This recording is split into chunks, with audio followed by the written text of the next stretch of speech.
关注前程密码，了解全球财经。观众朋友，大家好，我是钱道。今天这个节目呢，我们跟大家一起聊一聊澳大利亚的这个国家的经济状况。为什么要谈澳大利亚呢？因为这个国家呢，它是吃着中澳合作的饭，却老是砸中澳合作的锅，没有一流国家的命，却老是在美国的屁股后面充当打手，在疫情问题上跟中国胡搅蛮缠。这期节目呢，咱们就详细分析一下澳大利亚这个国家的经济结构，然后呢，咱们再探究一下为什么这个国家它老是那么自不量力。澳大利亚呢，它的国土面积很大，有769.2万平方公里，但是70%国土啊，它都属于干旱或者半干旱地带。中部啊，有大部分地区都不适合人类居住的，人口数量呢只有2500多万。首都堪培拉也就40万人口。那这个国家呢，它的经济发展水平还是比较高的，连续30年它这个经济啊都是在稳步的增长。但是呢，这个国家它的经济结构非常的单一，也没有什么特别的地方啊，既没有什么著名的产品品牌，也没有什么世界闻名的经济产业，更不要说什么著名的大型企业了啊。说实在话，澳大利亚的经济它主要依赖的就是农产品和矿产资源的资源出口，没有什么制造业。澳大利亚呢是一个资源大国，人口小国，资源的成本非常的低，劳工成本就高了，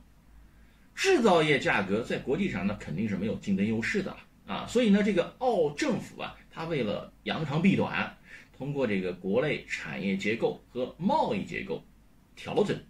同时呢，出台降低关税，减少这个贸易壁垒，扩大贸易伙伴这些宽松的外贸政策，就调整这个进出口贸易的结构。它的这个传统出口产品呢，有这个矿产品啊、畜牧产品、农产品啊，包括煤炭呐、黄金啊、铁矿石、牛肉啊、原油、精炼油啊等等吧。但这个其中呢，燃料和铁矿石矿产品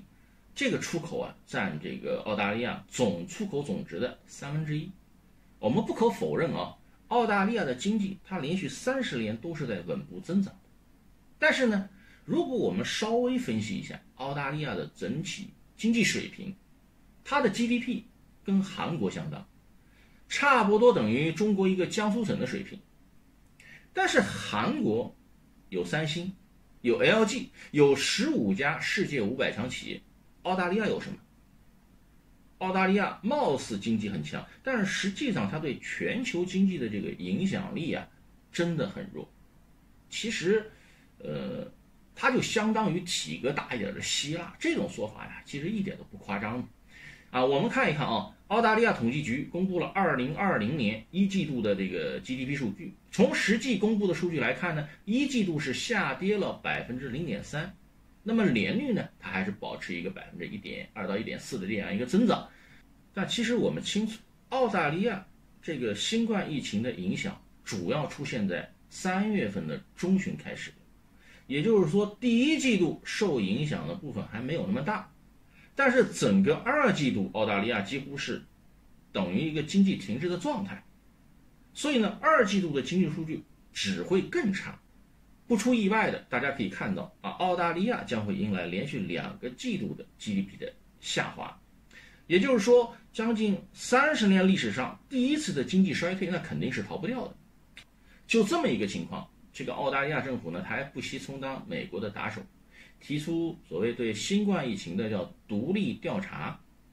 嘴上说起来那不是针对中国啊，是独立调查，但是大家一定要清楚，什么叫独立调查？我给大家翻译一下，就是只针对中国的调查。你调查新冠疫情的源头，那肯定是没有错的。为什么只调查中国呢？为什么世卫组织发起对新冠疫情的全面调查，包括中国在内的100多个国家都同意呢？只有美国害怕，退出了世卫组织。你澳大利亚提出的独立调查只调查中国，那当然是对中国的歧视了。全面调查是对所有国家，包括中国、美国都做调查，中国当然会同意。美国为什么在这个节骨眼上退群了？如果心里没有鬼，你退群干什么？所以在这个问题上，你澳大利亚上蹿下跳，充当美国的打手，吃着中澳合作的饭，还砸着中澳合作的锅，不制裁你，那你当中国好欺负啊？中国商务部禁止了澳洲4家屠宰场的一个进口执照，这澳洲4家屠宰场啊，大概是占澳洲整个肉类屠宰出口的大概32%。另外呢，澳大利亚因为大量倾销大麦，还被征收了高额的关税。澳大利亚这个维州和昆州的州长啊，先后都喊话澳洲联邦政府一定要小心对待中澳关系，尤其是新冠肺炎的调查问题，提出了如果中澳关系进一步的恶化的话，将会直接伤害十分脆弱的州经济。维州州长表示要支持新冠肺炎的调查，但是他说支持新冠肺炎调查，但不是污蔑中国。污蔑中国是很危险的，也是伤害十分巨大的，而且是非常不负责任的。昆州州长说，他要求这个联邦政府马上要解决这种争端，越快越好，担心这种贸易争端直接伤害的是澳洲的出口，最直接影响的就是昆州的就业。其实大家可以看得到的是在被禁止的4个屠宰场当中，其中有3个都在昆州，昆州受伤那肯定是非常严重了。但是呢，澳大利亚这个相关部长倒是没有什么丝毫的任何反思的态度还表达出了意图进行协商的这样一个要求。但是很快这位官员就发现没有人回应他现在的澳大利亚是处在一种被别国无视的尴尬境地。最奇葩的是什么呢？是这个澳大利亚某一些这个政客，激进派的政客表示要用强硬的手段来回应中国，还有人声称要终止对中国这个铁矿石出口。更让人感到无语的是什么呢？一位澳大利亚的女性议员提议这个对华这个奶粉禁止出口，这个智商低的是让人洗喷饭铁矿石那是澳大利亚出口商品的命脉如果一旦终止铁矿石出口，那无疑是断了澳大利亚自己的路。那个女议员对华出口奶粉这个限制这个提议它不但是没有受到反对，还获得了很多的高票支持。